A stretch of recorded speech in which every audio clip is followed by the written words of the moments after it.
Di soal ini diketahui seorang siswa harus menjawab 8 soal dari 10 soal yang tersedia. Kalau kita lihat di sini tidak ada urutan tertentu dalam menjawab soalnya. Maka kita bisa menggunakan rumus kombinasi yaitu kombinasi R dari N di mana R adalah banyaknya pilihan yang dapat kita pilih dan N banyaknya pilihan yang tersedia. Nah, kombinasi rumusnya adalah N faktorial dibagi dengan R faktorial dikali N min R faktorial. Di mana N faktorial itu adalah perkalian antara N dikali N min 1 dikali dengan N min 2 dikali sampai dengan 0 faktorial. Di mana 0 faktorial itu bernilai 1. Untuk poin A, berapa banyak cara pilihan untuk menjawab soal tersebut? Berarti dari 10 soal yang tersedia, 8 soal yang kita pilih. Berarti kombinasi 8 dari 10. Berarti kan 10 n-nya 10 ya. Jadi 10 faktorial dibagi dengan R-nya 8 berarti 8 faktorial dikali dengan 10 dikurang 8 faktorial. Nah, 10 faktorial kita kalikan menjadi 10 dikali 9 dikali 8 faktorial. Kemudian dibagi 8 faktorial dikali 2 faktorial. 8 faktorial dibagi 8 faktorial itu kan 1. Lalu 2 faktorial itu sama saja dengan 2 dikali 1 dikali 0 faktorial. 0 faktorial itu 1. Berarti 2 dikali 1 dikali 1. Sehingga hasilnya 2. Maka 10 dibagi 2 itu 5. Maka 5 dikali 9 adalah 45 cara. Kemudian untuk yang B, jika 3 soal pertama harus dijawab, berarti tentukan banyak pilihan untuk menjawab soal tersebut. Nah, ini 3 soal pertama wajib. Karena 3 soal pertama wajib, berarti kan yang harus dikerjakan adalah sisanya ada 5 soal dari 8 soal. Kemudian sisa soal yang tersedia ada 7 soal. Ya, dari 10 yang tersedia 3 soal tadi sudah dijawab, berarti kan sisanya 7 soal. Maka ini kita bisa menggunakan rumus kombinasi yang harus dijawab adalah 5 dari 7. Berarti 7 faktorial dibagi dengan 5 faktorial dikali 7 dikurang 5 faktorial. 7 dikali 6 dikali 5 faktorial.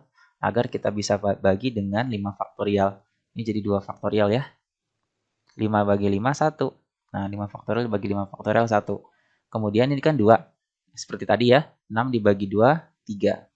Maka 3 dikali 7 sama dengan 21 cara. Kemudian yang C, apabila dia harus menjawab paling sedikit 4 dari 5 soal pertama. Berarti kasus pertama, 4 soal yang wajib. 4 soal pertama yang wajib dikerjakan. Maka sisa yang harus dikerjakan ada 4 soal. Kemudian sisa soal yang tersedia berarti kan 10 dikurang 4, 6. Nah, 6 soal. Jadi dia harus mengerjakan 4 soal lagi dari 6 soal yang ada. Berarti kita bisa menggunakan kombinasi 4 dari 6. Berarti 6 faktorial dibagi 4 faktorial dikali 6 dikurang 4 faktorial. Sama dengan 6 dikali 5 dikali 4 faktorial dibagi 4 faktorial dikali 2 faktorial. 4 faktorial dibagi dengan 4 faktorial. Lalu 6 dibagi 2, 3. 3 dikali 5 sama dengan 15 cara.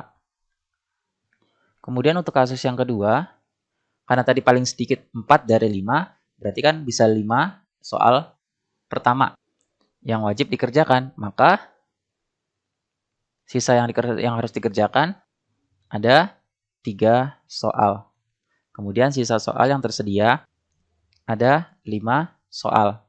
Ya, dari 10 dikurang 5 berarti 5 soal. Maka dia harus mengerjakan 3 dari 5 soal yang ada.